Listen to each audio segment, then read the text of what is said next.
تألق النجم المغربي عبد الرزاق حمد الله المهاجم البارز الكرة ملعوبة عرضية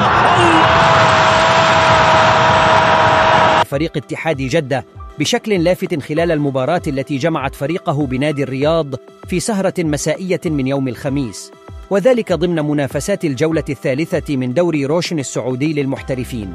قام هذا البطل المغربي بتسجيل هدفين رائعين في مباراة اليوم أمام منافسه الرياض، حيث انتهت المباراة بانتصار فريقنا العميد بنتيجة كبيرة تصل إلى 4 أهداف دون رد.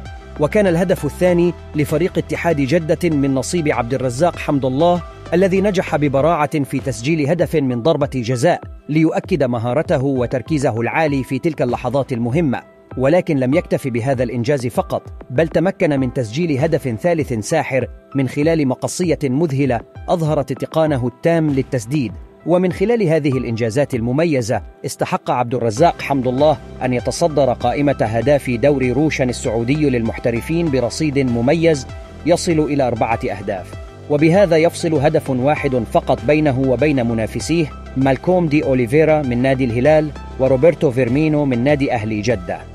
يذكر أن فريق اتحاد جدة يحتل الصدارة المؤقتة في جدول ترتيب الدوري المحلي، حيث صار له 9 نقاط في سلسلة انتصارات متتالية.